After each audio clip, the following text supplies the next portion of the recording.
चलिए sir. Hello. Hello.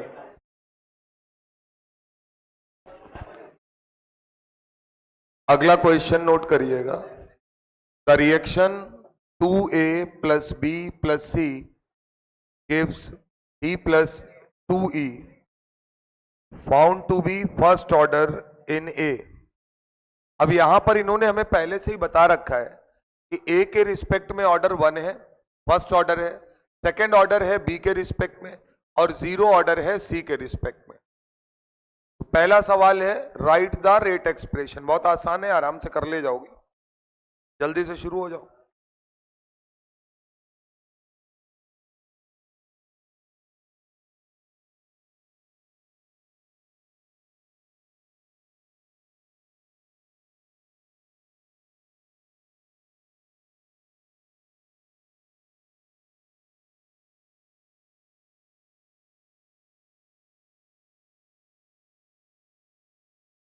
Live कर दिया, पूछो जरा।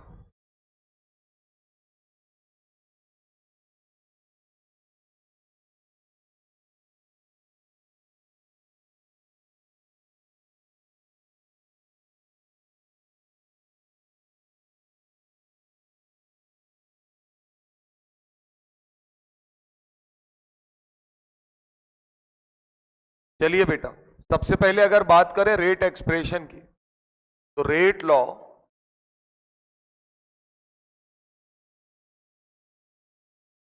एक्सप्रेशन जो होगा वो क्या होगा सर?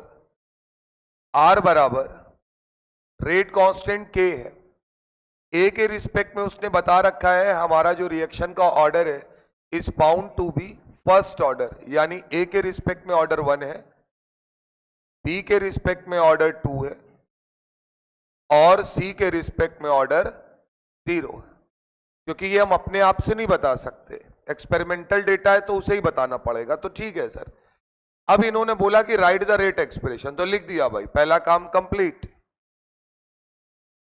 दूसरा पार्ट वो कह रहा है कि what is the effect on rate on increasing the concentration of A B and C 2 times. मान लिया नया रेट आर डैश है और सारे कंसंट्रेशन हमने ए बी सी सभी को क्या कर दिया है, डबल कर दिया है। तो इसका मतलब 2 डाल दो अंदर। तो ए का कंसंट्रेशन 2A हो गया, बी का 2B मान लो, सी को 2C मान लो। तो यहां से अगर देखा जाए तो क्या 2 की पावर 3 बाहर आएगा और बाकी बची चीज वही पुराना मामला, ए की पावर 1, बी के कंसंट्रेशन की पावर 2, सी के कंसंट्रेशन की पावर 0। सी लिखना भी नहीं चाहिए लेकिन लिख दे रहे हैं। तो क्या ये चीज पुराने रेट को रिप्रेजेंट कर रही है, यानी 8 टाइम्स आर होगा, यानी नया रेट पुराने रेट से 8 गुना ज्यादा होगा। तो सिंपल क्वेश्चन है, ज्यादा चक्कर है नहीं गुरु।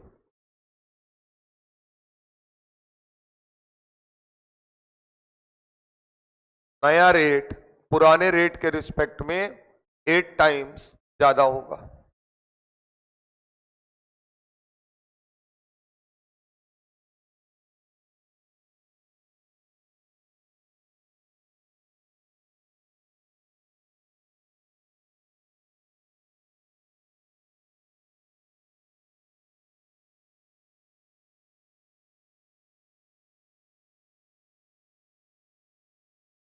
चलें सर, आइए अगले क्वेश्चन पे आते हैं।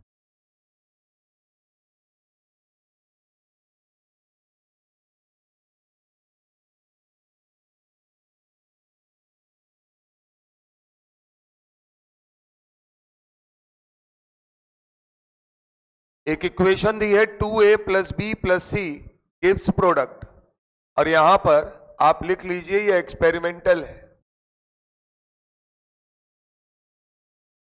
कैसा है? एक्सपेरिमेंटल है सर।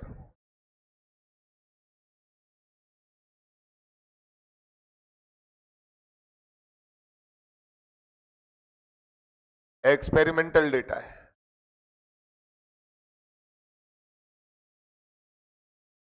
अब यार एक बात बताओ, क्या हम लोगों ने बात पढ़ रखी है कि अगर अपने को रेट एक्सप्रेशन लिखना है तो अगर कोई भी रिएक्टेंट एक्सेस में दिया है तो हम उसे कंसीडर नहीं करेंगे, कट कर देते हैं, एक की जरूरत नहीं है। तो लिखेंगे बेटा आर बराबर रेट कांस्टेंट के concentration of B, experimental reaction दी है यानी कि जो स्टाइकियोमेट्रिक कोफिशिएंट है वही बी और सी के रिस्पेक्ट में ऑर्डर बन जाएंगे। तो बी की पावर 1, सी की पावर 1।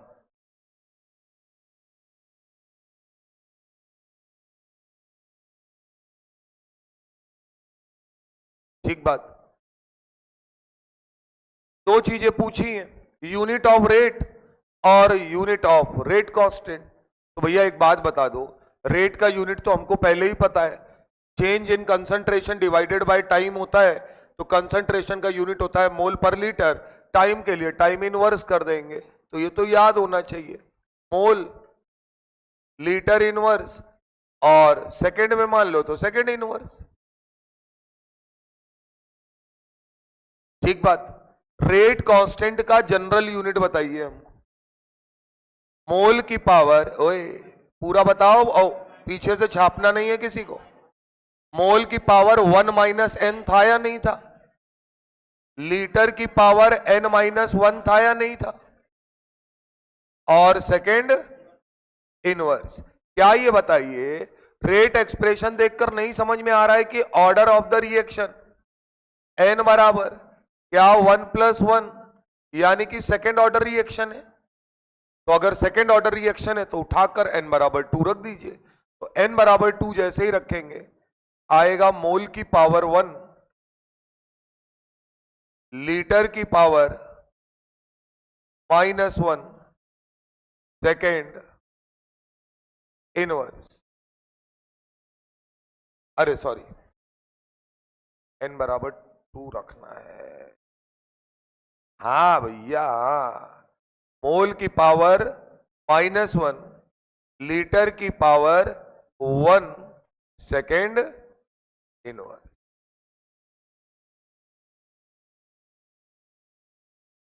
आगे बोल रहा है effect on rate if concentration of A is double and B is triple. तो भैया हमारे रेट एक्सप्रेशन में ए तो है ही नहीं, मान लिया नया रेट आर डैश है, तो रेट में क्या नहीं है, ए का कंसंट्रेशन पे तो डिपेंड ही नहीं कर रहा है। तो इसका मतलब है ए को डबल करो चाहे कुछ भी करो, चेंज करने पर कोई फर्क नहीं पड़ेगा। तो केवल बी को वो ट्रिपल कर रहा है तो यहां 3b लिख देंगे, और ये सी रहेगा तो यहां से आएगा 3 टाइम्स के इंटू कंसंट्रेशन ऑफ बी की पावर 1 कंसंट्रेशन ऑफ सी की पावर 1। पुराने रेट को रिप्रेजेंट करेगा, आर डैश आपका नया रेट है यानी 3 गुना हो गया। सिंपल सवाल है, ज्यादा चक्कर है नहीं इसमें। अब अभी तक हमने आपको क्या किया है, एक्सपेरिमेंट वाले सवालों में एक्सपेरिमेंट दिया था कि भाई ये होता है। अब हम क्या कर रहे हैं, एक्सपेरिमेंट्स में कुछ चीजें निकाल ले रहे हैं, गायब कर दे रहे हैं। तो अगर गायब कर देंगे तो तुम क्या कल वाली बात समझ पाते हो या नहीं?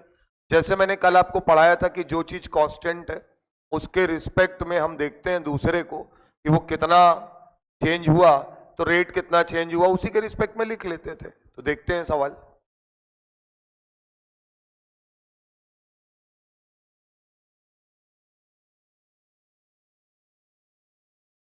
हटाया जाए। अच्छा, पूरा नहीं छापना होता है, कुछ अपने मन से भी कर लेना होता है।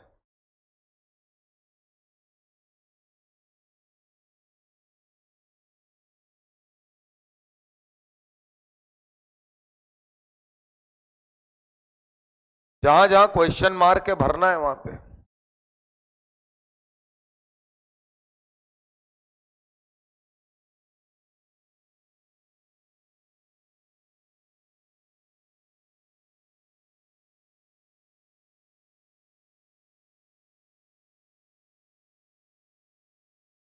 एम का मतलब मोलरिटी है सर, यानी कि मोलर कंसंट्रेशन दिया है ना? तो टेंशन में मत आना कि concentration of A divided by m लिखा है, डिवाइडेड बाय एम नहीं लिखा है, ऑब्लिक एम लिखा है, यानी कि उसका कंसंट्रेशन है।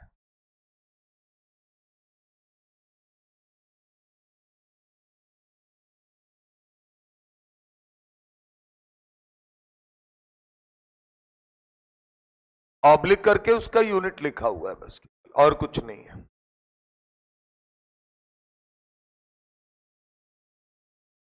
सबसे पहले तो क्या लिखोगे, रेट लॉ एक्सप्रेशन लिखो सर। आर बराबर के, क्या लिखा है, reaction between A and B is first order with respect to A and zero order with respect to B, यानी कि आर बराबर के ए की पावर 1 बी की पावर 0। जैसे ही ये लिखा करो वैसे ही समझ में आ जाना चाहिए कि कंसंट्रेशन ऑफ बी की पावर 0 का मतलब बी का कंसंट्रेशन चेंज करने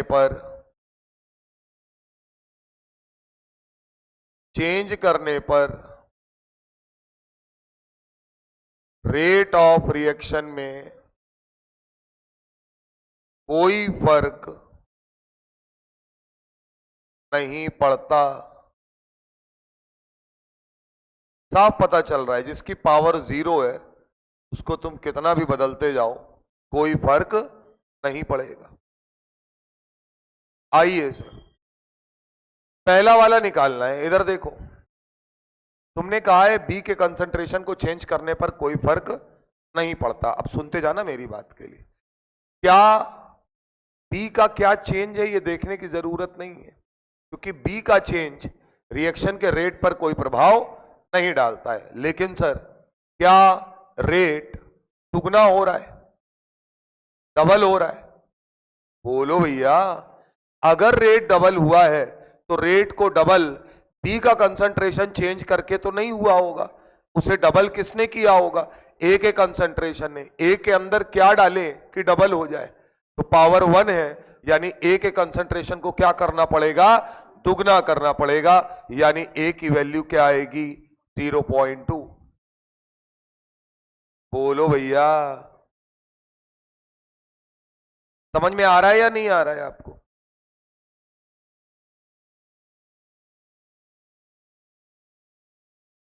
अगले वाले पर आते हैं सर, थर्ड पार्ट को देखते हैं।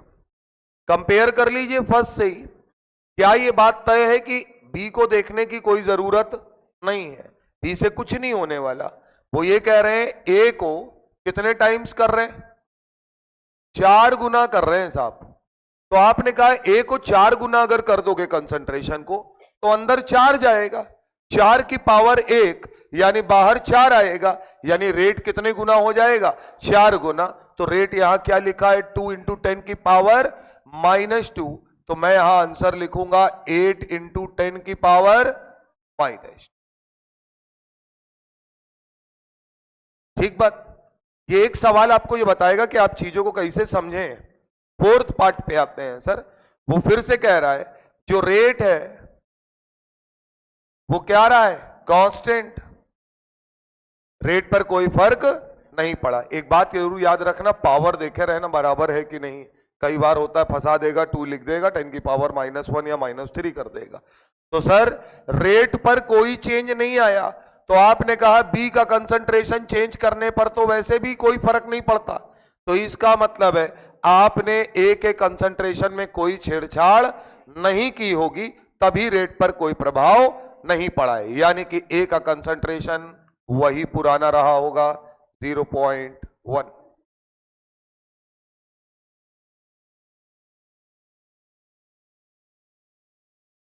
एक बार सवाल बढ़िया से देख लीजिए, कोई कंफ्यूजन हो तो अपनी बात पूछ लीजिए।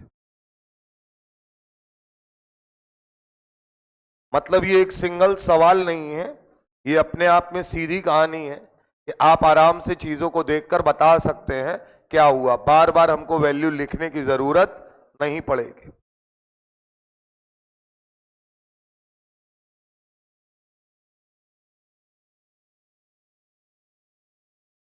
चले, अगली कहानी है सर।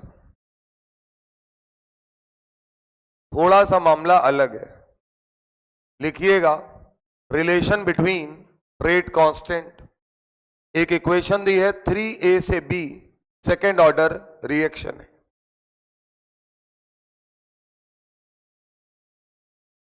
जानबूझ के ऑर्डर बदल दिया है हमने कि आपके मन में ये ना रहे कि स्टाइक्योमेट्रिक कोफिशिएंट ही ऑर्डर बन जाता है। एक्सपेरिमेंटल लिखा नहीं है, बताना पड़ेगा, तो बता रखा है कि ऑर्डर कैसा है सर, सेकेंड ऑर्डर है।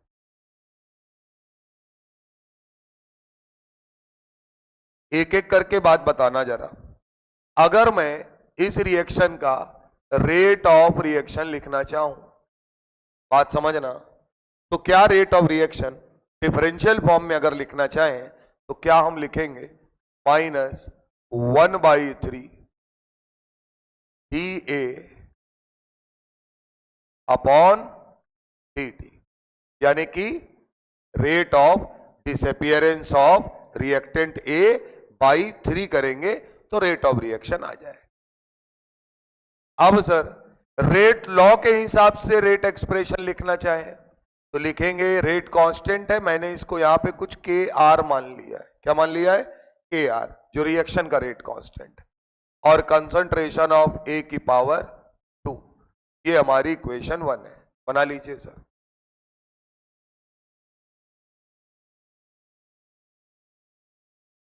जहां पर आप लिखिएगा जो KR है आपका, ये है रेट कांस्टेंट फॉर रिएक्शन, यानी रिएक्शन का रेट कांस्टेंट है सर।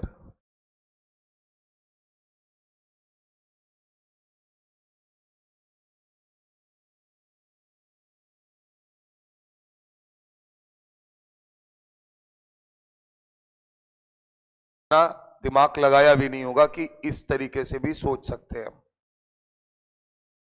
बताने नहीं आएगी, देखना लाइव करने के बाद। पागल है, बता तो रहे हैं बेटा, हम लोग को अपना करियर बनाने के लिए कितना अंगारों पे चलना पड़ता है तुम समझ नहीं सकते हो।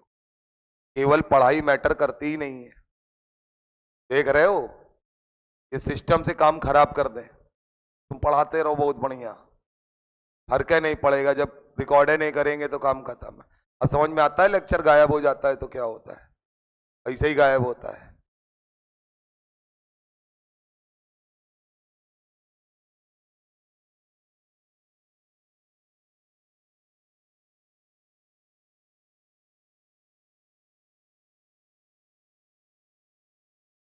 देखाओ जरा यार क्या है।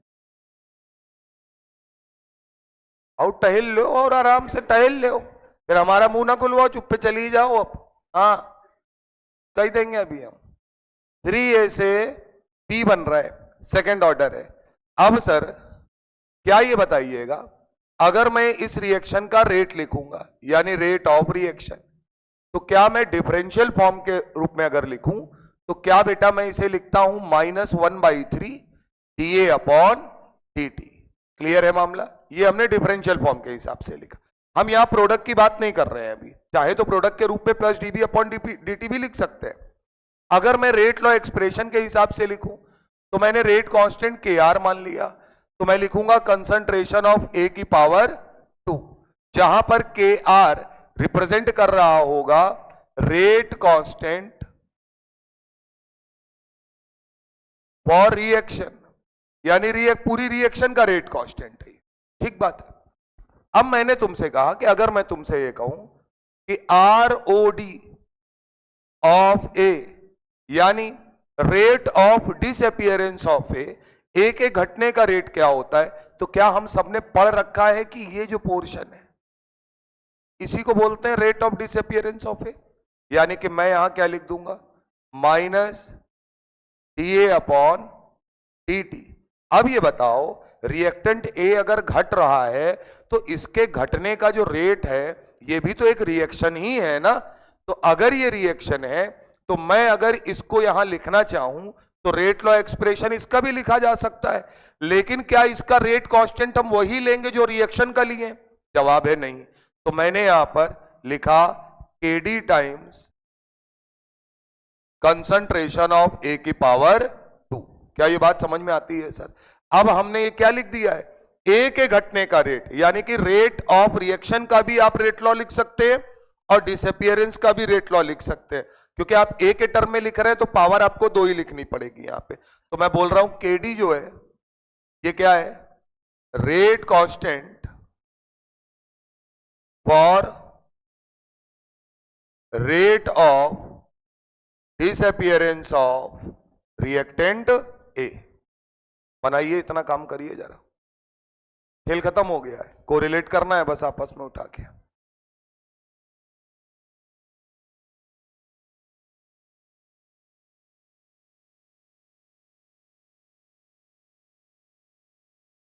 यानी अगर आपको रिएक्शन का रेट अलग दिया हो और साथ ही साथ वो रेट कांस्टेंट और रेट कांस्टेंट आपको किसी के घटने का भी दे दिया गया हो, तो दोनों सेम है या नहीं ये चेक करने की बात कर रहे हैं।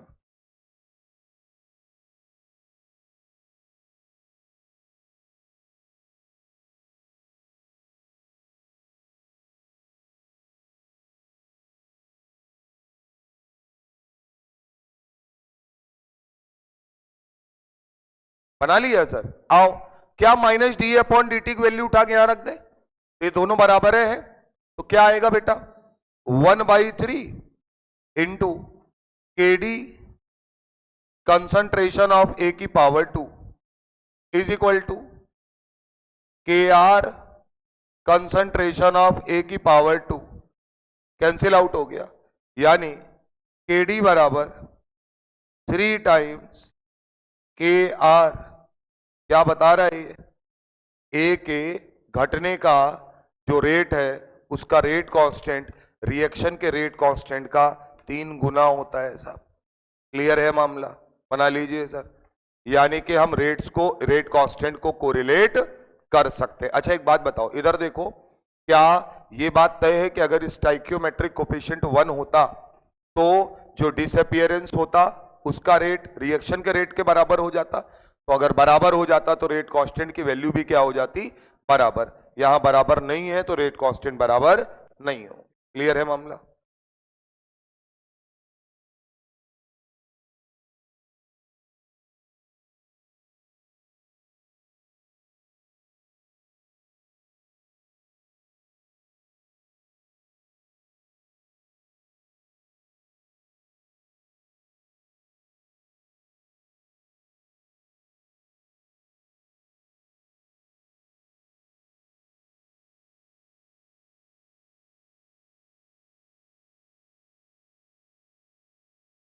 नीचे लिखिएगा, rate constant for rate of disappearance, rate constant for rate of disappearance of reactant A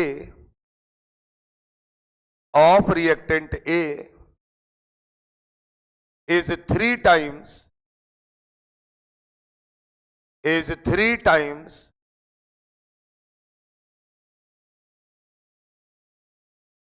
rate constant of reaction। Reaction के रेट कांस्टेंट का 3 गुना होता है साहब।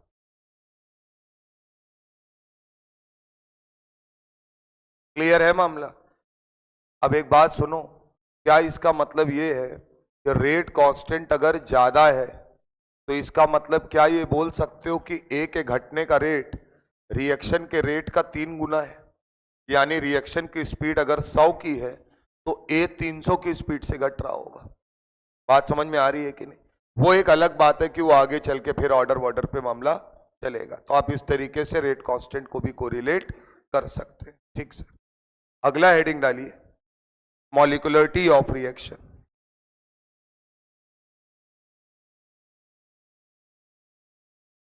हटा दें इसको।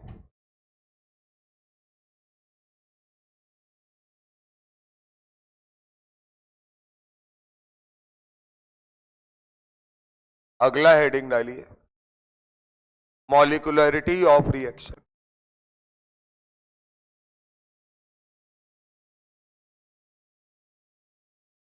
अब बार बार एक सवाल आएगा, ऑर्डर तो आपने पढ़ लिया है,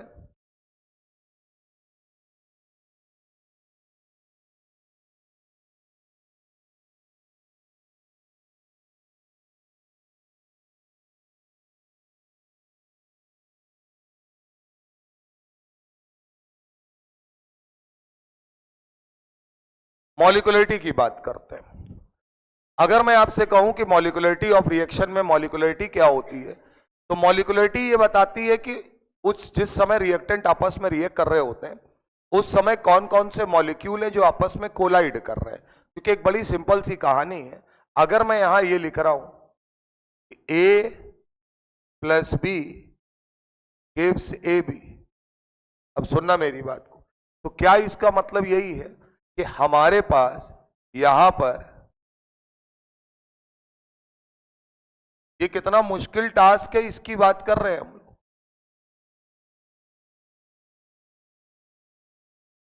अच्छा ये बताओ, ए के भी मॉलिक्यूल होंगे और बी के भी होंगे। अब अगर हमें ए बी बनाना है तो यहां सिचुएशन क्या क्या हो रही होंगी समझना। ए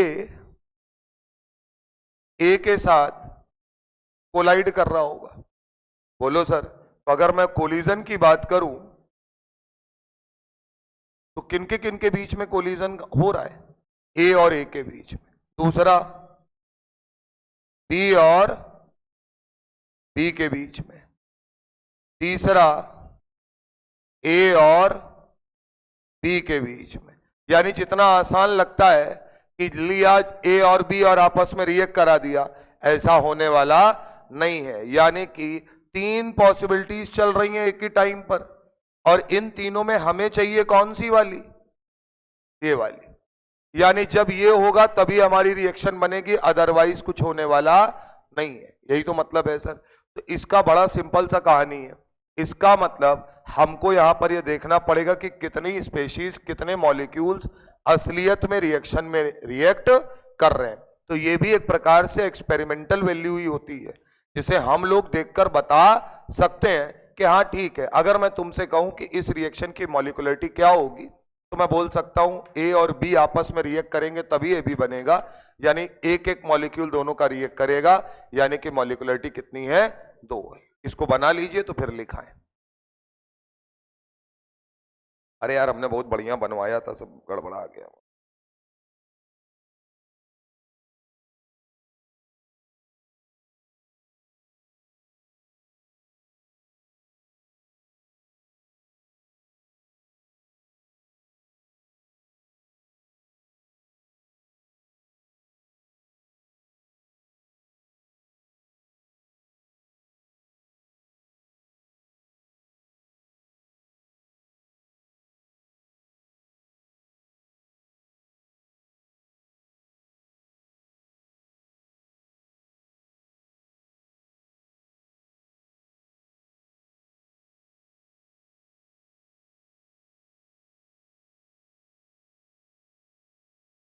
लिखिएगा sir, total moles of reactant according to the fundamental chemical reaction,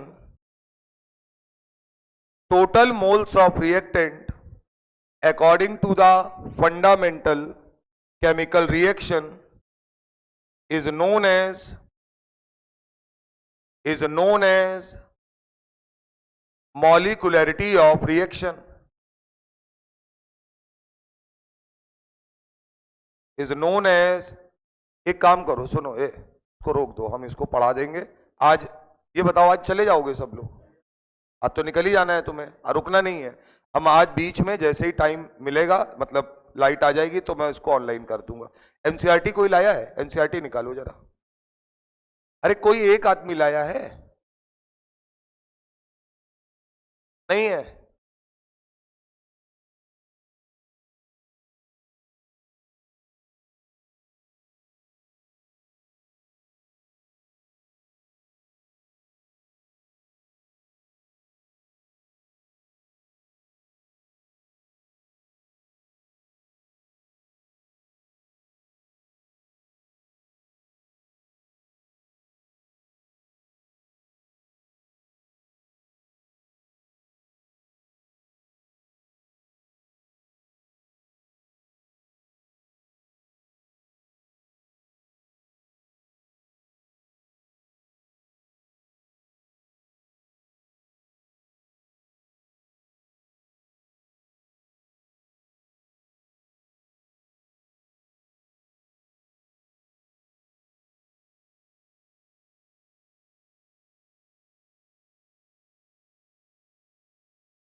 वो ऑनलाइन करा देंगे। जो लोग नहीं है बेचारे, अब वादा किया है तो वादा निभाना पड़ेगा ना, तो समझ। साला लड़का गाली देगा ना, और ये छूट गया अगर जिसका भी, तो गड़बड़ा जाएगा, और ये रिकॉर्ड हो नहीं रहा है सही से, हमें मालूम है ना। 2 पार्ट में ये आज का लेक्चर मिलेगा थोड़ी। चलो एक काम कर लेते हैं ना, एनसीईआरटी पढ़ लेते हैं। आए हो तुम, ऐसा थोड़ी भगा दूंगा मैं। इसमें सर कुछ क्वेश्चंस हैं। लास्ट टाइम पे हम लोग बात कर रहे थे, अगर घर जाके आपने देखा हो तो ऑर्डर ऑफ रिएक्शन, जो मैंने आपसे एक बात बोली थी ना कि वहां पर इन्होंने क्या लिखा है और क्या मतलब है। लिखा है ऑर्डर ऑफ रिएक्शन आर बराबर के ए की पावर एक्स बी की पावर वाई। एक रेट एक्सप्रेशन इन्होंने दे दिया, बात समझना सर। ए की पावर एक्स बी की पावर वाई, और इन्होंने बोला the sum of power of the concentration of reactant in the rate law expression is called the order of that chemical reaction. क्या सर ये रट्टा नहीं मारना है कि ऑर्डर ऑफ रिएक्शन केवल और केवल x प्लस वाई होता है? नहीं sir, order of reaction sum of power किसका? रिएक्टेंट का रेट लॉ में, यानी ये दोनों के दोनों 100% क्या होने चाहिए? रिएक्टेंट। और हम लोगों ने कल वाली क्लास में क्या पढ़ा था कि अगर कोई प्रोडक्ट आ जाएगा तो हम ओवरऑल ऑर्डर बता नहीं सकते, वो रीजन क्लियर होना चाहिए इस बात से। नीचे लिखा है order of a reaction can be 0, 1, 2, 3 and even a fraction, यानी 0 हो सकता है, पॉजिटिव हो सकता है, यानी 1, 2, 3, 4 इंटीग्रल वैल्यू, और साथ में फ्रैक्शनल। नेगेटिव की कोई बातचीत की नहीं गई है। आगे लिखा है a zero order reaction means that the rate of reaction is independent of the concentration of reactant. अब मैं जो आपसे बात कर रहा था, 2 एग्जांपल दिए हैं सर। यहाँ पे एग्जांपल के 2 पार्ट हैं। इन्होंने पढ़ाने के लिए बच्चे को कि जोड़ जाड़ के वो निकाल दे। एक एक्सप्रेशन दिया r बराबर के a की पावर 1/2 b की पावर 3/2, बात समझना सर। और आपसे कहा गया कि हमको ऑर्डर बता दो, तो रट्टा मार के बैठे हैं कि रेट लॉ एक्सप्रेशन में उठा के सीधे क्या कर देंगे? जोड़ देंगे। बिल्कुल सही है सर, ऑर्डर 2 है, लेकिन जोड़ते समय ये जरूर ध्यान रखेंगे कि ये पावर्स जो है वो किसकी होनी चाहिए? रिएक्टेंट की। ये बहुत क्लियर बात है सर। मतलब अब जैसे आप कहते हैं ना कि सवाल एडवांस में आएगा, तो एडवांस का सवाल अभी बात इसलिए नहीं कर रहे क्योंकि जो हम आपको पढ़ाएंगे इसके आगे आपको लगेगा कि अब ज्यादा जरूरत नहीं बची है, अगर आपने बेसिक बढ़िया से पढ़ रखा है तो। इसका मतलब रिएक्टेंट की पावर होनी चाहिए, तो उठा के जोड़ दिया, आंसर 2 आ गया।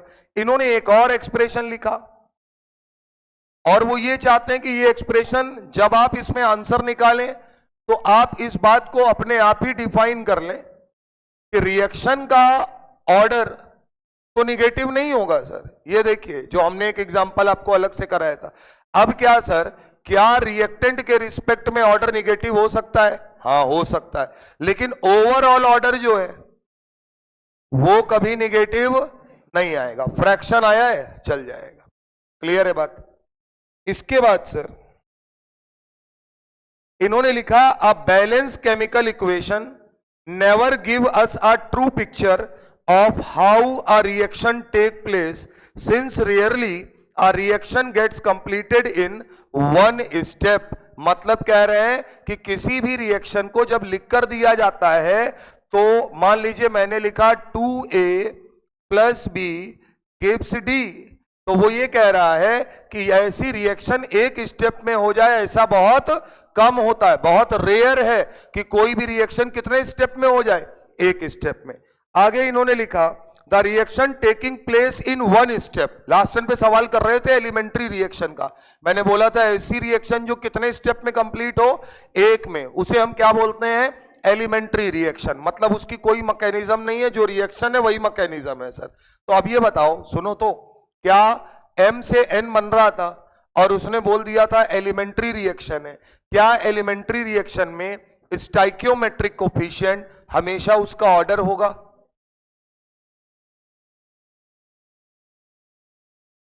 देखो बहुत कम टाइम ऐसे मिलता है जिसमें हम तुमको अलग से पढ़ा सकते हैं, ये वही वाला टाइम है। बात समझ रहे हो कि नहीं? सोच समझ के जवाब देना हमसे।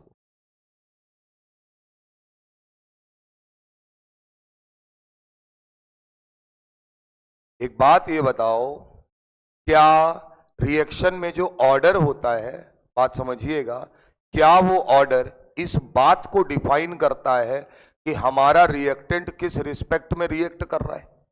बोलो भैया, क्या रिएक्शन एक स्टेप में हो रही है, इससे ये कैसे डिसाइड हो गया कि जो स्टाइकियोमेट्रिक कोफिशिएंट लिखा है वही उसका हर बार ऑर्डर बन जाएगा? नहीं, कहां बोला हमने एक्सपेरिमेंट? एलिमेंट्री बोला है। एलिमेंट्री का मतलब एक स्टेप में पूरी होने वाली रिएक्शन। तो रिएक्शन के स्टेप से उसके ऑर्डर पे कोई फर्क नहीं पड़ता। मतलब हम ये 100% नहीं कह सकते कि जितनी भी एलिमेंट्री रिएक्शंस हैं उनका जो ऑर्डर होगा वो हमेशा उसी का स्टाइकियोमेट्रिक कोफिशिएंट होगा। क्लियर है मामला? क्यों? अभी एक सवाल पीछे किए हो, देखो, अरे यही वाला के आर वाला, उसी में आओ, हम तो उसी में खींच लेंगे तुमको। क्या लिखा बताओ जरा? 3a से b ऑर्डर और कोफिशिएंट अलग अलग है ना या नहीं है? तो इन्होंने कहा the reaction taking place in one step are called elementary. Elementary मतलब होता है एक स्टेप में होती है। When a sequence of elementary reaction, मतलब एक स्टेप को एलिमेंट्री बोल रहे हैं, तो ऐसे 10-20 स्टेप अगर किसी के बोले जाएंगे भैया ये 4 स्टेप में हो रही है, तो यानी वो रिएक्शन की क्या कहलाएगी? मैकेनिज्म। तो उन्होंने बोला called mechanism give us the product. The reaction are called complex reaction. Complex reaction का मतलब ऐसी रिएक्शन जो एक से ज्यादा स्टेप में होती है उसे क्या नाम दिया जाता है? Complex reaction. एलिमेंट्री रिएक्शन का मतलब ऐसी रिएक्शन जो एक स्टेप में परफॉर्म करती है उसे क्या कहते हैं? Elementary reaction. आगे लिखा है this may be consecutive reactions, जैसे oxidation of ethane to CO2 and water passes through a series of intermediate step in which alcohol, aldehyde and acid are formed। ये क्या कह रहे हैं? अगर इथेन से, तो रिकॉर्ड भी नहीं हो रहा है, अब तो कहीं भी लिख सकता हूं। इथेन का मैंने क्या कराया? ऑक्सीडेशन। इसमें कोई ज्यादा बिल्लाने की जरूरत नहीं है, ये तुमको पता है। क्या मैंने तुमको ये पढ़ाया है? कंबशन। तुम रिएक्शन को वैसे समझो ना, यानी ऑक्सीडेशन का मतलब तुम इथेन को क्या करा रहे हो? जला रहे हो सर। तो इन्होंने कहा तुम तो फटाक से लिख देते हो कि क्या बना? CO2। लेकिन ये कह रहे हैं कि जब ये काम होगा तो ये काम ऐसे होगा, पहले ये कन्वर्ट होगा एल्कोहल में, फिर ये कन्वर्ट होगा एल्डिहाइड में, फिर ये कन्वर्ट होगा एसिड में, फिर शुरू होगी इसकी तुड़ैया। नहीं समझे? यानी कि एक रिएक्शन करने के लिए बहुत सारे स्टेप पास करके वो आता है। यानी कि ऐसा पॉसिबल ही नहीं है कि डायरेक्ट कुछ बन जाएगा, यानी बीच में कई सारे क्या बनते हैं? इंटरमीडिएट्स बनते हैं। आगे sir, aldehyde and acid are form कर दिया। Reverse reaction and side reactions, यानी रिएक्शन अगर रिवर्स करोगे तो फिर से यही काम करना पड़ेगा। इसके बाद सर मॉलिक्युलरिटी का डेफिनेशन सुनिएगा। Another property of reaction called molecularity help in understanding its mechanism. क्या sir? The number of reacting species, यानी कि कौन कौन सी चीजें हैं जो रिएक्ट कर सकती हैं। एटम रिएक्ट कर सकते हैं, मॉलिक्यूल रिएक्ट कर सकते हैं, आयंस रिएक्ट कर सकते हैं। बोलो भैया। उन्होंने कहा एटम, आयन और molecule taking part in a elementary reaction. फिर से सुनना, the number of reacting species taking part in a elementary reaction which must collide simultaneously in order to bring about a chemical reaction is called molecularity of a reaction। इतनी अंग्रेजी में ये सिर्फ ये बताना चाह रहे हैं एक स्टेप में जो एटम रिएक्टेंट के रिएक्ट करते हुए नजर आ रहे हैं वो उस रिएक्शन का क्या कहलाता है? मॉलिक्युलरिटी। तो सुनते जाओ, मॉलिक्युलरिटी किसकी निकाली जा सकती है? एलिमेंट्री की। एलिमेंट्री मतलब जो एक स्टेप में होता हो। एक स्टेप में होने वाली रिएक्शन कितनी है? बहुत कम। तो इसका मतलब मैक्सिमम रिएक्शन जो होंगी वो एक से ज्यादा स्टेप में होंगी। यानी कि कभी भी अगर मेरे पास लिख कर आए, बात समझना कि अब तुम्हारा कंसेप्ट जहां छोड़ा था इतनी बात से कंप्लीट हो जाएगा। अगर मैंने तुमसे कहा 2a plus B give C और यहां लिख दिया क्या? एलिमेंट्री, तो अब तुम कुछ नहीं सोचोगे, तुम कहोगे अगर आपने मुझसे कहा है मॉलिक्यूलरिटी नहीं बताओ, तो मॉलिक्यूलरिटी का मतलब बड़ा सिंपल सा है, ए के 2 एटम और बी का 1 एटम जब तक नहीं मिलेगा तब तक रिएक्शन में कुछ होने वाला नहीं है। उनके रिएक्ट करने का रेट क्या है ये मैं इस पे नहीं जा रहा हूं, लेकिन अगर बनाना है तो 2 ए और 1 बी को मिलकर बनाना पड़ेगा। और एलिमेंट्री का मतलब है हम इसी स्टेप की मॉलिक्यूलरिटी की बात कर सकते हैं, एक साथ हम कॉम्प्लेक्स में नहीं निकाल पाएंगे। अब अगर मैं तुमसे पूछूं ऑर्डर बताओ, अन्नाटा, ऑर्डर के बारे में कोई बातचीत नहीं कर पाएंगे, एक्सपेरिमेंटल लिखना पड़ेगा तुमको। अब सर अगर यही रिएक्शन में लिखा है 2a plus B give C, और क्या लिख दिया? इसका मतलब क्या है? सुनो तो, इसका मतलब ये है ये रिएक्शन एक स्टेप में हो ही नहीं रही है, इस रिएक्शन में कई सारे स्टेप होंगे और हम मॉलिक्यूलरिटी किसकी निकालते हैं? अब अंग्रेजी में ना जाओ, ना एलिमेंट्री मत बोलो, अब सीधी बात बोलो कि हम मॉलिक्यूलरिटी एक स्टेप की निकालते हैं साहब। इसका मतलब जो 50 स्टेप में हो रही है हम उसका मॉलिक्यूलरिटी बता नहीं पाएंगे, यानी इसकी मॉलिक्यूलरिटी, अगर हमसे कोई पूछेगा नॉट डिफाइन, यानी हम इसकी मॉलिक्यूलरिटी को डिफाइन नहीं कर पाएंगे। क्लियर बात? अब उसने मान लीजिए फंसाया हमको, ए प्लस बी से टी बन रहा था, उसने कहा इस रिएक्शन का मैकेनिज्म दे देना है। उसने कहा मैकेनिज्म ये है कि ए सी के साथ रिएक्ट करके एसी बनाता है, फिर ये एसी डी के साथ ये एसी बी के साथ रिएक्ट करके डी बनाता है।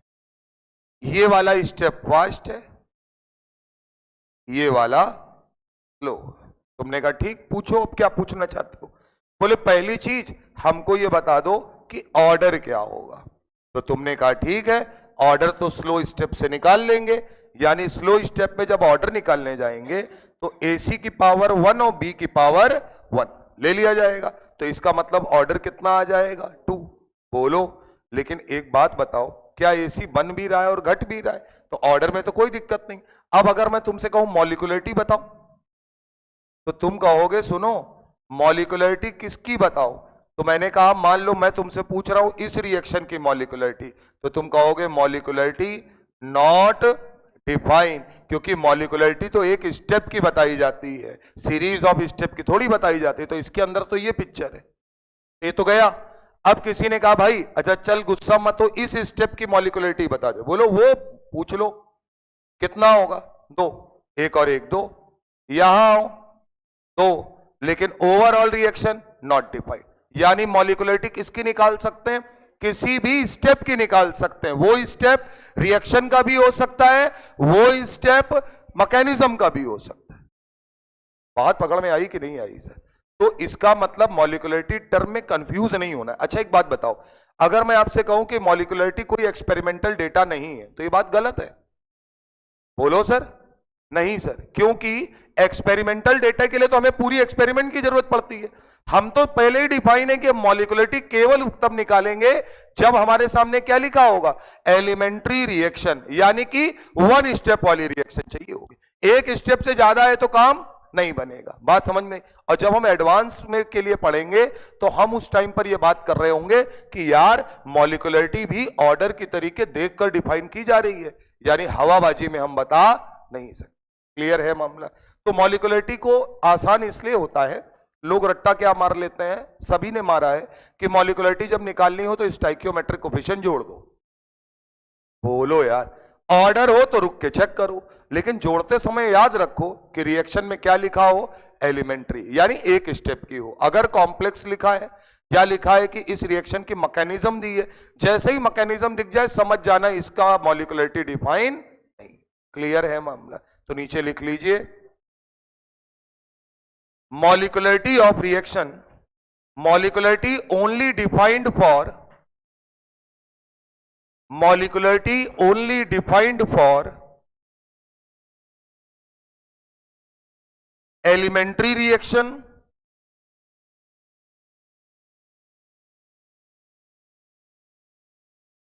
ब्रैकेट में लिखो single step reaction,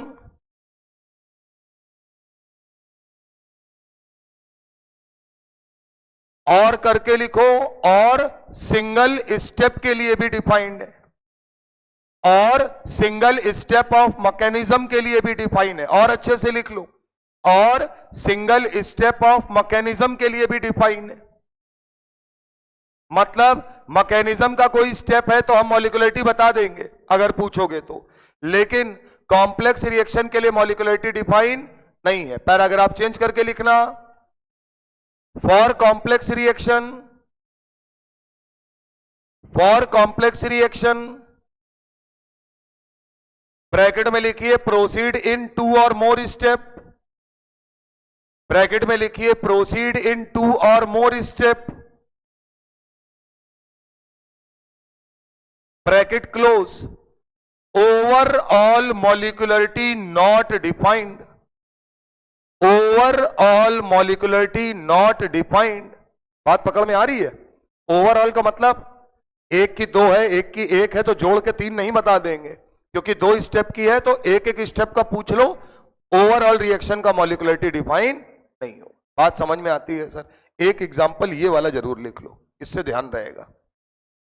complex reaction है तो भी डिफाइन नहीं है, और अगर इस तरीके से मैकेनिज्म दिया है तो भी डिफाइन नहीं है, सिंगल स्टेप के लिए डिफाइंड है। बाकी मैं तुम्हें जब सवाल कराऊंगा तो उसमें तुम्हें यही बात मैं समझा रहा हूँ। बात समझ में आ रही है कि नहीं? तो तुम्हारा फायदा इतना है कि तुम लाइव देखोगे तो तुमको ज्यादा समझ में आएगा बाकी लोगों से। अब रिकॉर्ड नहीं हो पाए तो क्या किया जाए, मैं तो नहीं कुछ कर सकता। बस दोस्त, आज की कहानी यहीं खत्म करते हैं। दीपावली की हार्दिक शुभकामनाएं आपको। ईश्वर करे कि अगले साल आप बढ़िया से कॉलेज में दीपावली मनाते हुए नजर आए, और इस साल ज्यादा ना मनाएं।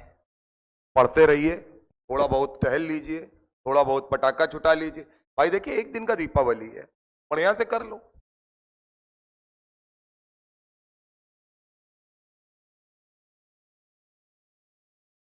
और बहुत सारे तो ऐसे होंगे कि फालतू कामों में नहीं लगे रहना। जैसे घर गए तो ये बात कंफर्म है कि घर वाले काम बताएंगे। उनका काम क्या है? काम बताना। घर वाले देखो, घर वाले चिंता बहुत करते हैं, बात समझना, कि तुम्हारी पढ़ाई कैसी चल रही। और जैसे ही आए कि अच्छा बहू आ गए, एक काम कर दो, तुरंत कोई बुरा मानने वाली बात है, कह दो कोई काम नहीं करना है, लेकिन हाँ पढ़ो। और जहां कोई बोले कि काम कर दो, बोले अभी कर देते हैं। पढ़ते हुए को कोई आदमी टोकता नहीं है। कुछ लोग क्या कह देंगे मालूम है कि सर वो हमें पिन ड्रॉप साइलेंस में पढ़ने की आदत है, तो नहीं होगा ऐसा। छोटा भतीजा अगर है, भाई अगर है, तो वो दौड़ ही रहा होगा सर, उसकी दीपावली है, उसको अगर आप देखो तो समझ जाओ कि हाँ ठीक है, इसकी दीपावली है, ये ठीक कर रहा है काम। तो आप उसको अपने फ्रेम ऑफ रेफरेंस में लाने का प्रयास मत करिए। दूसरी चीज, कोई ऐसा नहीं, आपको पढ़ाई से तभी रोका जा सकता है कि कोई ऐसा हो कि बंदर अंदर आ जाए और आपका कॉपी किताब फाड़ दे। ऐसा तो कहीं नहीं होता है सर। बाकी कोई चिल्ला रहे, चिल्लाने दो सर, अपने में मस्त रहो तुम, और अपने में मस्त रहोगे आराम से काम कर लोगे। जैसे कहते नहीं, क्रिकेट खेल रहे तो क्रिकेट खेलते समय सब भूल गए, अगर मूवी देख रहे हैं तो मूवी देखते समय सब भूल गए, उस समय कोई हिला भी रहा है तो भी कह रहा है रहने दो, और कंसंट्रेशन पूरा है। पढ़ाई में अगर उसका 50% कंसंट्रेशन भी ले आए आप, तो आपको हर चीज समझ में आए। कोई चीज इतनी मुश्किल है ही नहीं कि नहीं समझी जा सकती। एनसीईआरटी पढ़ना क्यों जरूरी है? आपके सामने मैंने दिखा दिया है कि उसमें लिखी 4-4 लाइनें हैं गुरु, लेकिन वो 4 लाइनें अपने अंदर सब कुछ समाहित किए हुए हैं और इसीलिए ये एग्जाम वाले क्या कलाकारी करते हैं, जब कहीं मामला फंसता है लिख देते हैं एज पर एनसीईआरटी। वो 4 लाइनें, उन 4 लाइनों से वो बाहर भी नहीं जा सकते। नहीं समझे? वो ये नहीं कहेंगे कि नहीं नहीं हमारे में तो कॉम्प्लेक्स रिएक्शन में होता है। बोले ना, तुम्हारे हमारे में नहीं होता है, दिखाओ, लिख के दिखाओ इसमें कहां है। और कोर्ट केस हो जाता है साहब। लड़का मालूम है क्या बोलता है, जब आपने लिखा है तो रेफरेंस बुक में आपने एनसीईआरटी लिख कर दिया है, कोर्स एनसीईआरटी के हिसाब से आप चेंज कर रहे हैं। आपने कहीं ये थोड़ी लिख कर दिया कि महेश सिंह चौहान वाली किताब पढ़ के आना। बोलो सर, तो इस वो एमएस चौहान कि ये एमएस चौहान से ऑर्गेनिक आएगी, नहीं लिख के दिया है। तो इसका मतलब तुमने रेफरेंस बुक अगर एनसीईआरटी बताई है, गांव देहात का बच्चा 50 बार क्लेम हो चुका है। और मालूम है क्या होता है, एनटीए को या जो एग्जाम कंडक्ट करा रहे हैं उनको यह दिखाना पड़ता है कि तुमने जो आंसर निकाला है इसका कंसेप्ट इसमें कहीं है। तुरंत नमस्ते हो जाता है क्या? क्योंकि उस किताब की औकात यह है, इसको जिसने लिखा है, इसको जिसने लिखा है, पहला पन्ना पढ़ोगे तो इन कॉलेजेस में तुम जाना चाहते हो। सारी एनआईटीज और आईआईटीज के डायरेक्टर है, डायरेक्टर समझते हो, 40 साल डायरेक्टर रहे, पूरा ज्ञान अर्जित किए, और अर्जित करके ऐसे 16-17 बुड्ढे हैं। ये जो पहला पन्ना है, शुरुआत में मैंने दिखाया था, आप जब एनसीईआरटी पढ़े तो एनसीईआरटी पढ़ते समय इन लोगों को ध्यान रखें, ये फर्जी नहीं छपा है। और आगे इनके बारे में A S Brar, professor department of chemistry, Indian Institute of Technology यानी IIT new Delhi. A Q, professor department of chemistry, IIT Powai Mumbai, Mumbai IIT Mumbai का। ऐसे तुमको सब मिले जिन कॉलेजेस में तुम जाना चाहते। और ये कोई एक सब्जेक्ट नहीं है, हर सब्जेक्ट में उन्होंने यही किया। अब सर जब ये आता है तो जाहिर सी बात है क्लेम करोगे तो ये खड़े हो जाएंगे। और इनका ज्ञान समझ लो, 50-50 साल का एक आदमी का है तो 10 आदमी मिलकर 500 साल का ज्ञान है। कौन माइकल पेपर बना देगा जो इससे बाहर निकाल ले जाएगा चीज को? एससी वर्मा अगर अपनी रॉयल्टी ले रहे हैं तो ऐसे नहीं ले रहे हैं भाई। 5 साल बाद हीरो नहीं चलता है, 5 साल बाद खिलाड़ी नहीं चलता है। बात समझिए, हर चीज की इफिशियंसी घट जाती है। केवल किताब एक ऐसी चीज है कि अगर एक बार कायदे से लिख दी गई है तो उसकी इफिशियंसी कभी घटती नहीं है, इवन और बढ़ती है। आज की डेट में भी हम छोटे थे तो बताते थे कि यार एचसी वर्मा पढ़ो, आज हम पढ़ा रहे हैं तो भी बता रहे हैं, लोग कह रहे हैं एचसी वर्मा पढ़ो। हम मर जाएंगे तब भी लोग कह रहे होंगे एचसी वर्मा पढ़ो। ऐसे ही थोड़ी मोहब्बतें मूवी में शाहरुख खान को देखे हो, है एचसी वर्मा का सेकंड पार्ट लिए टहल रहा है। शाहरुख खान एचसी वर्मा लिए घूम रहे हैं, बताओ। कॉलेज में कोई भी किताब उठा सकता था। तो ये समझने वाली बात है। तो इसलिए आपको बुक के साथ दोस्ती करनी पड़ेगी। दूसरी इंपॉर्टेंट बात, खुद से पढ़ने की आदत डालो। खुद से पढ़ने का मतलब क्या होता है? डिपेंडेंसी को कम करो, हम पर भी कम रखो। हम तो अपना काम कर ही रहे हैं, आपको भी अपना काम करना है, आपको भी टीचर से पूछना है। अगर इतनी बढ़िया हम लोगों का बॉन्डिंग है सारे टीचर्स का आपके साथ, तो आपकी भी जिम्मेदारी ये बनती है कि आप भी हमसे पूछें कि सर ये बताइए हम क्या पढ़ लें अलग से।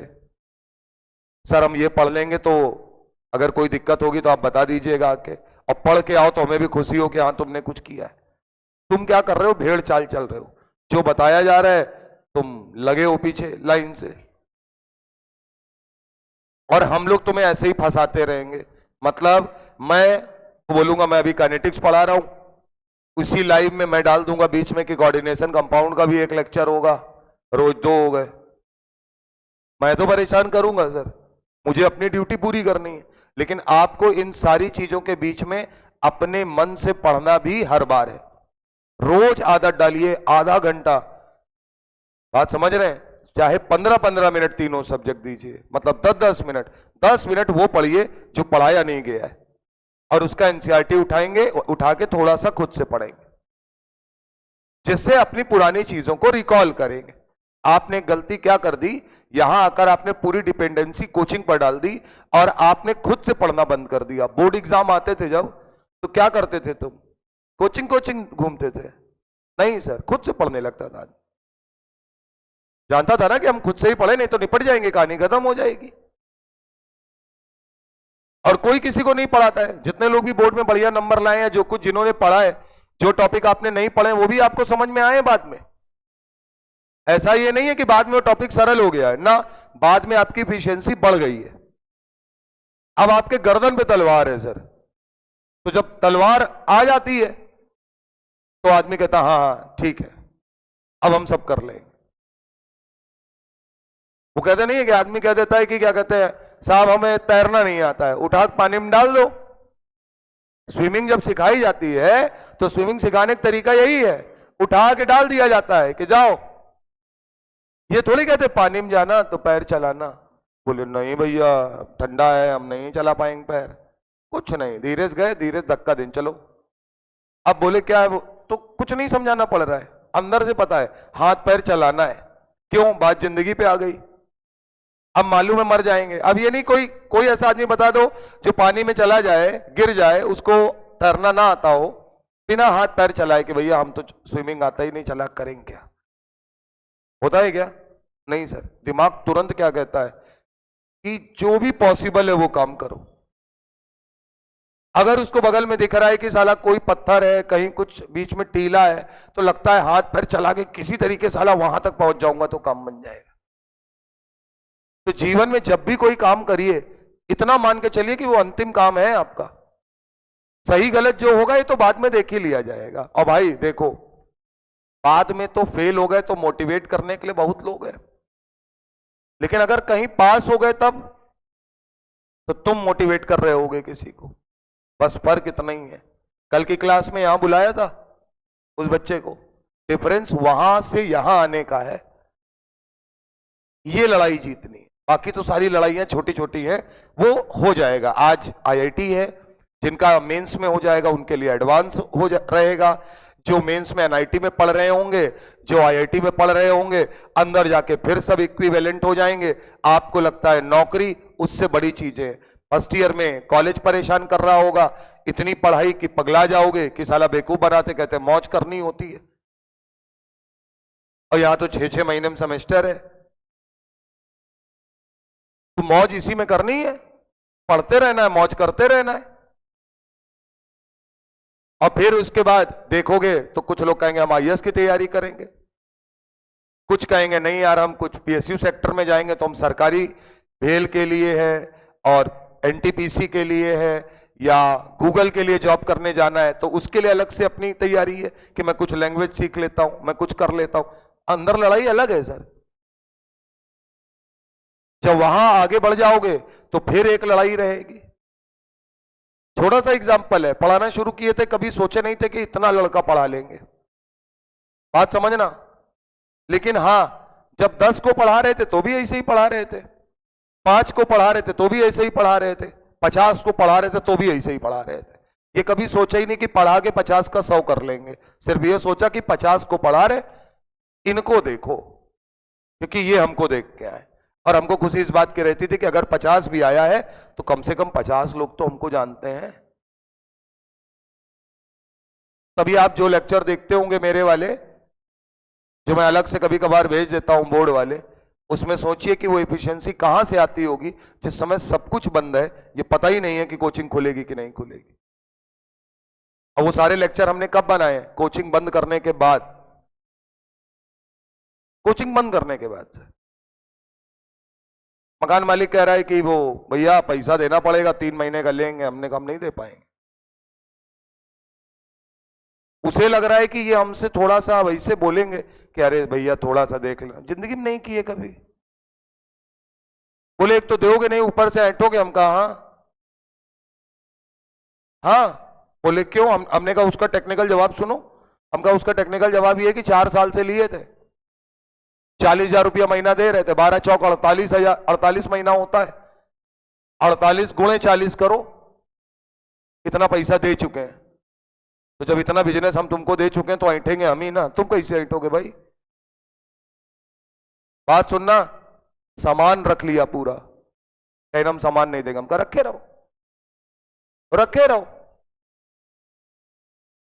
फिर भी कह रहे अरे यार तुम्हारी कोचिंग बंद हो गई। हमने ठीक है, हो गया, ठीक, एक चैप्टर तक क्लोज हो गया, ठीक ही हुआ, साली बंद हो गई। फिर तुम पागल आदमी हो गया कि कोचिंग बंद हो गई, कह रहे हो कि ठीक हुआ। हम कहा ठीक है, कुछ होगा, अगला कहानी बनाएंगे। और सुनिए, ये भी नहीं कि बंद करने के बाद यहां टहलना है कि भैया ले लो ना, जिद घर पे है। और वो कह रही है कि तुम थोड़ा पता तो लगाओ। हम कहा वो लोग पता लगाएंगे जिसको लेने आना है। एक सिंगल आदमी नहीं कह सकता है कि इसने हमको फोन किया होगा कि हमको रख लो।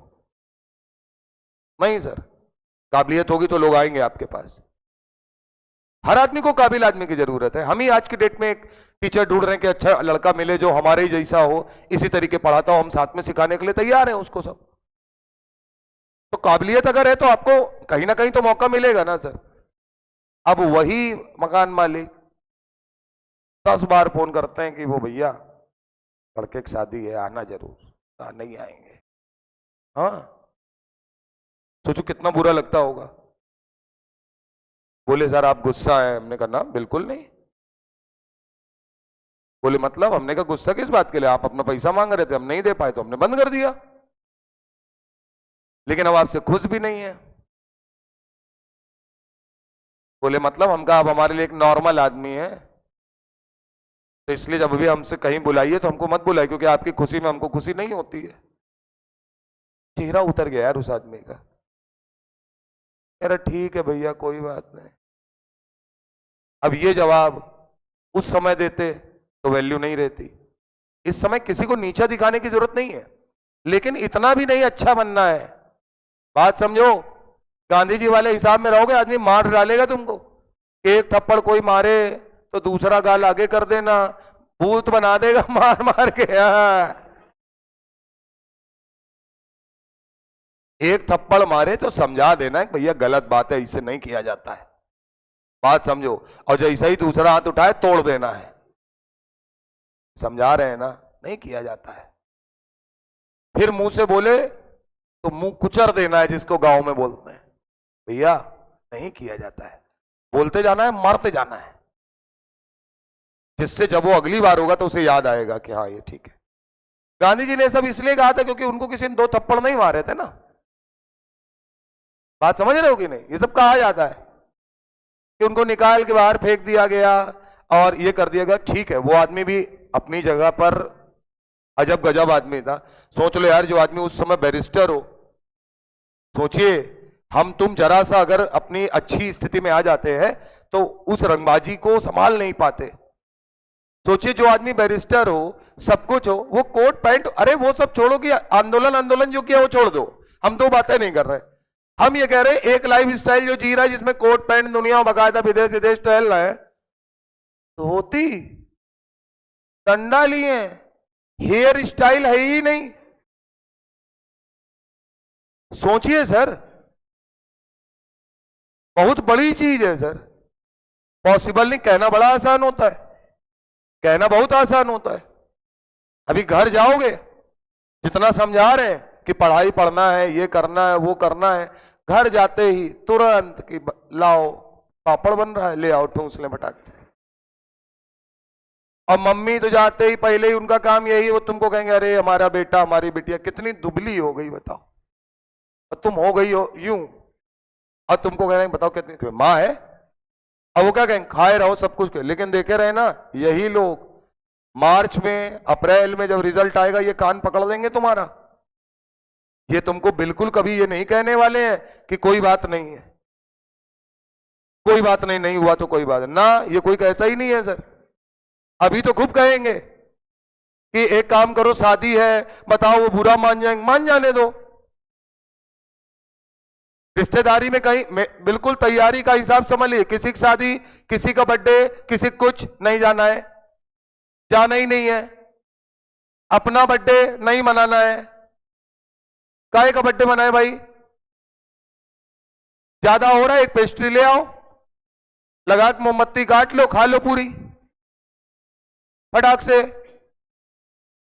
काहे को तुम 10 आदमी बुला रहे हो? कौन तुमको विश कर रहा है? विश का क्या मतलब है? क्या करोगे तुम? कितने बड़े आदमी, तुमको 4 आदमी की विशेष चाहिए?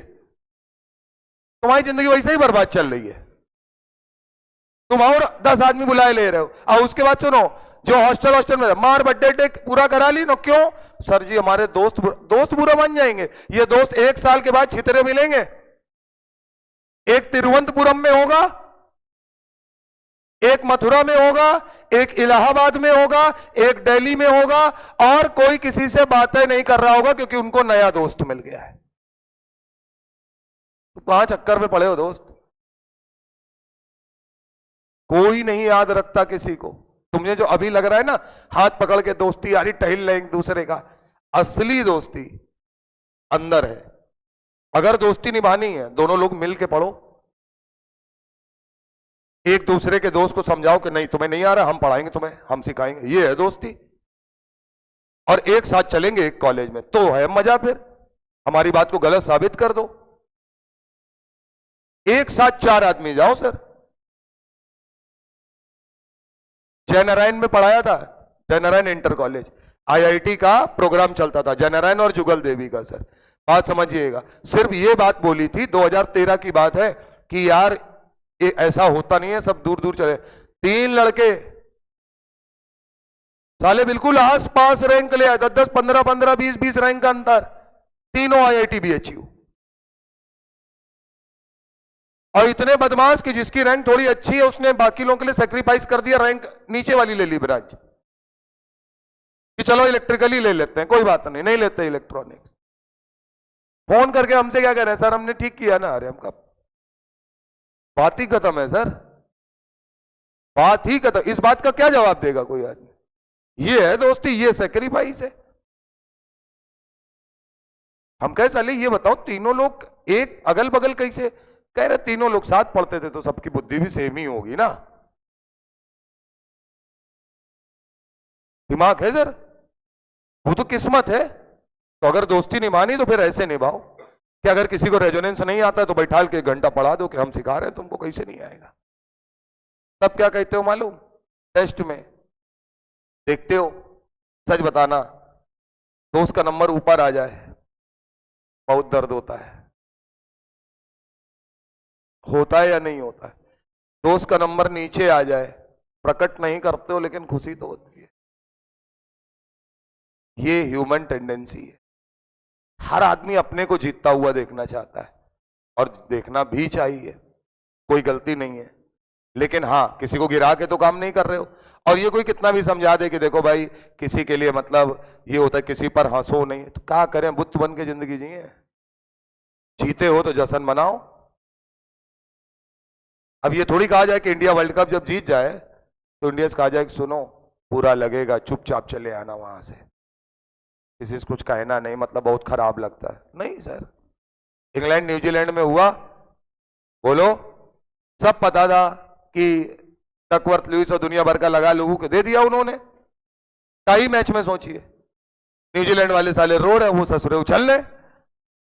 यही प्रकृति का नियम है ना सर। इसी को तो बैलेंसिंग कह रहे हो, पॉजिटिव चार्ज और नेगेटिव चार्ज और न्यूट्रल बना दे रहे हो बार बार। तो वो काम तो करना ही करना है। तो इसलिए ध्यान रखिएगा, बढ़िया से पढ़िए। और आप सब इतने समझदार हैं, और मैं बता रहा हूं, हम लोग की बात हो रही थी, एक चीज है जो डिफरेंस क्रिएट किया है हम लोगों ने, वो ये क्रिएट किया है सर कि पिछले साल से इस साल तक लोग भाग जाते थे इस टाइम पर। बाकी कोचिंगों में बच्चे हैं नहीं सर, एक तो वैसे भी नहीं है, और जो है वो पहले ही निकल लिए हैं। आप रुके हैं, ये आपकी सिंसियरिटी को दर्शाता है। जो चले गए उनके लिए ये नहीं कह रहे, वो भी कल तक रुके थे। इसका मतलब ये पहला स्टेप है कि आप अटेंटिव हैं, आप सिंसियर हैं, आप अपने सिलेक्शन को, अपनी पढ़ाई को लेकर चीजें समझते हैं, तो आपका सेलेक्ट होना बनता है सर। फिर कोई माई का लाल नहीं रोक सकता। बस क्या करना है, पढ़ना है, अपने तरफ से भी पढ़ना है, टीचर जो पढ़ा रहा है वो भी पढ़ना है, और ऐसे ही पढ़ना है, पढ़ते पढ़ते खिसिया जाना है, कॉपी किताब उठा पटक देना है, कोने में बैठ जाना है, साला कुछ नहीं समझ में आता है, लेकिन फिर उठाना है, फिर रोते रोते उठ के आंसू पोंछ के फिर पढ़ना है, क्योंकि दूसरा ऑप्शन नहीं है सर। होता है सबके साथ, और ये सब सामान्य प्रक्रिया है। मतलब अगर ऐसा आपके साथ हो रहा है तो आप अलबेले नहीं है। हाँ, उनके साथ दिक्कत है जो कह रहे हैं कि सर हमको मतलब बहुत नींद आ रहा है, सर हम पढ़ने बैठ रहे हैं तो हमें आता कुछ नहीं है, लेकिन हमें खुशी पता नहीं क्यों अंदर से बहुत होती है। तो मतलब तुम्हारे सिस्टम में, बात समझ रहे हो ना, तुम्हारा इरिवर्सिबल रिएक्शन स्टार्ट है। इसका मतलब ये तुम अलग है, ये एब नॉर्मल बिहेवियर है तुम्हारा। नॉर्मल बच्चा डरता है, परेशान होता है, पेपर तक डरता रहेगा, डरते डरते सब सेलेक्ट हो जाते हैं। जितनों से पूछोगे सब आपसे यही बोलते हैं, पेपर टाइम तक अपने आप को स्टेबल रखें, डरे नहीं। उनसे पूछो तुम नहीं डरे थे, बोले डरे थे। तो स्वाभाविक है डरना, बस क्या है, डरते डरते अपना काम कर ले जाना है। आप एग्जामिनेशन हॉल तक जब जाएंगे तो आप डरेंगे सर, उस समय आपको लगेगा आपको कुछ नहीं आता है, पेपर आएगा साला सब याद आएगा, सब याद आता है। और ये भी याद आता है कि ये हमने अच्छे से नहीं पढ़ा था, ये भी याद आता है कि इस दिन हमने गोला मार दिया था, ये भी याद आता है कि वो पढ़ा तो रहा था लेकिन हम बगल वाले के पेन से कोंच रहे थे, खेल रहे थे हम लोग आपस में, पढ़ा रहा था, कुछ बता तो रहा था कि नहीं ये ध्यान रखना है, सब याद आता है उस दिन। वो 3 घंटे मतलब आपको पूरा सिनेरियो बताते हैं सर। और जीवन भर आप मतलब जितने भी एग्जाम क्वालिफाई करेंगे, उन एग्जामिनेशन हॉल का जो आपको मिलेगा एक्सपीरियंस, वो आप कभी नहीं भूल पाओगे, वो जीवन भर याद रहेगा आपको। अगर आपका एक सवाल गलत हुआ है तो आपको पता होगा, अगर हमारा एक सवाल गलत हुआ है तो हमको मालूम है कि फास्फोरस का मोस्ट स्टेबल एलोट्रोप पूछा गया था और 4 फॉर्म थी, व्हाइट, येलो, रेड, ब्लैक। समझिएगा सर, बोलने की जरूरत नहीं है, कहना ठीक नहीं लगता है, हमारे नामा राशि ने ब्लैक फास्फोरस पढ़ाया ही नहीं था। किस्मत बताएं, किस्मत क्या होती है? हम और अनंत सर सेम टाइम पर थे।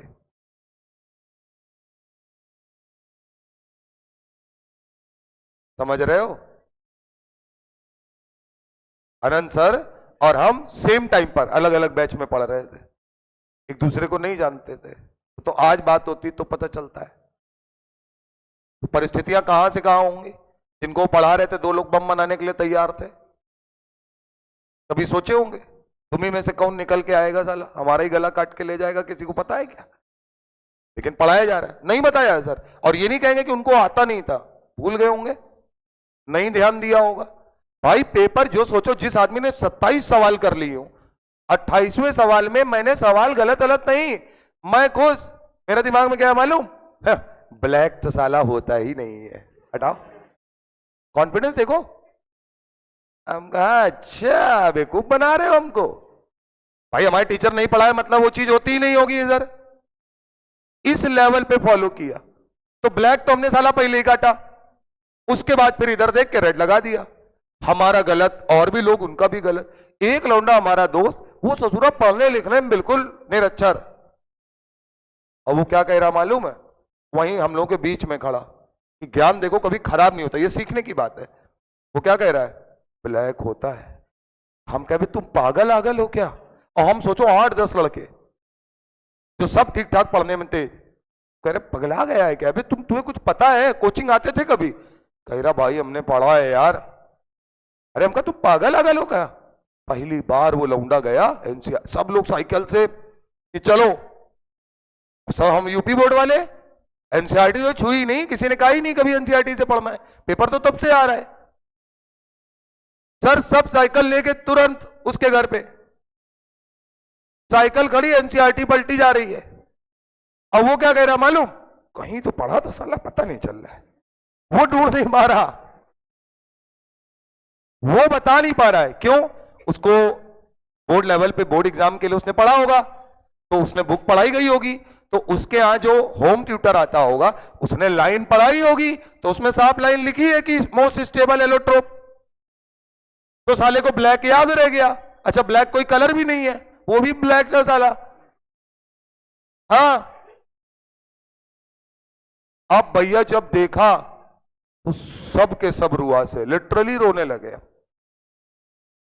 उतने समय तो गाली वाली उतना आता नहीं था, तो गाली वाली तो नहीं दिए, बट रो रहे थे और बहुत खिसियाए हुए थे। और नमक और हमारे ऊपर क्या छिड़का गया। अब घर में आप रो रहे हो, मम्मी आए पूछो मैं क्या हो गया, तो मैंने कहा सवाल गलत हो गया। तो क्या कह रही है, सारे गलत हो गए। माता श्री हमारी बेचारी, वो जवाब उनके ऐसे ही सवाल जवाब, वो हमसे क्या कहे, सारे गलत हो गए क्या। अरे हमको मम्मी जाओ यार, हमारा दिमाग ना खराब करो। तो वो क्या करे मालूम है, बाकी हमारे भाई बहन आ रहे उसके पास मत जाओ, उसके सारे सवाल गलत हो गए। अब हम किसी आ रहे हैं इधर, अरे यार मम्मी तुम्हें नहीं समझ में आ रही क्या बात, जब कह रहे हैं आज चले जाओ। अब हम दरवाजा बंद कर लिया, अब वो बाहर बैठी हैं, अब वो ऊपर से नीचे चाचीज क्या कह रही हैं, पेपर खराब हो गया, सारे सवाल गलत हो गए। उसके रो रहा है बेचारा अंदर। हम दरवाजा खोले, हम कहा इधर सुनो, हम कहा मम्मी किसने तुमसे कहा सारे गलत हो गए, हम कहा एक सवाल गलत हो गया। तो क्या कह रही है, सुनो एक ही गलत हुआ है। तुरंत बाईपास कर दिया जा रहा है मामला। तो हमसे कह रही कितने आए थे, हम कहा 28। तो क्या कह रही मालूम है देख के, हाँ तुम्हारे 27 सही है, एक गलत हो गया, इसके लिए तुम रो रहे हो। हमने कहा हाँ। कह रहे तुम हम ही बन रहे तुम्हें बेवकूफ बनाने के लिए। मम्मी मेरी कह रही तुम शक्ल देखो, 27 तुम्हारे सवाल सही होंगे, पढ़ते लिखते हो नहीं। अच्छा उन्हें क्या लग रहा है, पढ़ना लिखना मतलब दिन भर पढ़ना। वो ये देख रही साला खेल भी रहा है, अपने पास सारा सिस्टम था सर। नवंबर जब लास्ट आया तब खूब पढ़ा, उससे पहले कोचिंग जाना, कोचिंग से वापस आना है और तुरंत साइकिल बिल्कुल पीछे से ही जानी है। और लोगों को मोटिवेट करते थे कि अबे अंधेरे में खेलेंगे यार क्रिकेट, तुम कैसी बात कर रहे हो, लाइट जल तो रही, नजर तो आ रहा है, आओ मैं थोड़ा खेले। अब वो क्या करे, नहीं भैया हमने 2 घंटा खेल लिया, अब हम नहीं खेलेंगे। उनकी मम्मी चिल्ला रही, हमका पागल हो गया, वो पागल है, तुम इधर आओ। अब हम क्रिकेट खिला रहे, हमारी शिकायतें हो रही हैं। आदमी कह रहा है आप अपने लड़के को संभाल के रखिए, आपका लड़का बर्बाद किए दे रहा है सबको। और हम ऊपर से क्या कह रहे हैं कि आंटी का हम किसी को लेने बुलाने आते हैं क्या। एक टाइम तो ऐसा आ गया कि बाइकआउट कर दिया सबने कि इसके साथ कोई खेलेगा नहीं। अपने पास सिस्टम क्या मालूम, बॉल लिए, अब बॉल लेके हम सबके घर के दरवाजे पे जा रहे हैं। बात समझो, समझ रहे हो, बॉल मार रहे नहीं, बरामदा टाइप का होता है, बॉल मार रहे कैच कर रहे हैं, बॉल मार रहे कैच, अंदर वो तड़प रहा है। This is called activation energy. वो तड़प रहा है, उनकी माता श्री गाली दे रही है धनाधन, कमीने आ जाते हैं और ये मरने आ जाते, दुनिया भर की कहानी। और कोई हो तो लड़ जाए। और हम क्या कह रहे हैं, आंटी बहुत बढ़िया गाली देती हो, घर में जब लड़ाई होगी तो तुमको ले चलेंगे। हाँ अब वो किसी आ रही, अब वो क्या करे, अब गुस्से में जब आदमी हो जाता है तो क्या करे मालूम है, हटो हमें अपना बरामदा धोना। हमने कोई बात नहीं, बगल में पहुंच के दूसरे वाले के यहाँ शुरू हुआ है। थोड़ी देर में देखा धीरे धीरे सब आ गए बाहर। जब आ गए हम कहा आओ खेलो, कहाँ चक्कर में पड़े हो। और बाद में खेलते रहे, बाद में चीजें हो जाती हैं सब, क्योंकि ऐसा थोड़ी कि आप नहीं खेलोगे या कुछ नहीं करोगे। अब जैसे मोबाइल सबसे बड़ा दुश्मन है तुम्हारा, ये क्या कर रहा है, तुम खेलते खेलते कुछ नहीं। अब जैसे पहले क्या था कि बच्चा क्या कहते थे, ज्यादा क्रिकेट खेल लिया, ज्यादा कोई गेम खेलने लगा, तो गेम खेलने से कभी कोई बर्बाद नहीं होता है सर, गेम ना खेलने से बर्बाद होता है। गेम ना खेलना मतलब ये जो मोबाइल लिए दिन भर लिए बैठे हैं। अच्छा इसमें स्टेटस और ये सब जो चक्कर है शॉर्ट्स वाला, भाई साहब हम अपनी बात बता रहे हैं। अबे एक दिन हम शॉर्ट्स देखते रहे रात के 3-4 बज गया, टाइम देखा हमको, साला बताओ 2-2.5 घंटा हम यही कर रहे हैं। और वो लोग क्या करते हैं, इतना बढ़िया मतलब उसमें कैलकुलेशन है कि वो ये अंदाजा लगा लेते कि तुमको कौन सा वाला सही लग रहा है, उसी तरीके का पीछे आने लगेगा कोरिलेट करते हुए। कि जैसे अगर हम न्यूज वाला देख रहे हैं कि डिबेट वाला देख रहे हैं, तो वो जान गया है कि ये स्क्रॉल कर दे रहा है बार बार, ये स्वाइप कर देता है, ये डिबेट वाले देख रहा है, तो वो बार बार फिर वो सारी डिबेटें दिखा रहा है कि इन्होंने इनको ये कहा, फलाने ने इनको ये कहा, इन्होंने इनको ये कहा। अब हम देखते देखते हमका साला गजब चीज है भाई ये मोबाइल। ऐसी चीज है कि तुम फोन पे किसी से घर में बोलो कि जूता खरीदना है हमको, ऐड आने लगता है। बोलो ये ऑप्टिमाइजेशन लेवल है इस टाइम पर, वो सुन रहा है सब। तुम एक नहीं हो, 2 लोग चल रहे हो साथ में, समझे रहना, इसलिए उससे दूरी बना के चलना है। लेकिन ये भी नहीं है कि मोबाइल यूज नहीं करना है, ये कोई तरीका नहीं होता है किसी चीज से बचने का। यूज करेंगे लेकिन अपने हिसाब से करें। चलिए, दीपावली की हार्दिक शुभकामनाएं आपको। और जो क्लासेस हैं हम इसी के आगे ही आपको पढ़ाएंगे, तो ये जो मॉलिक्युलरिटी वाला पोर्शन है हम शुरुआत से ही आपको पढ़ाएंगे, ठीक है ना।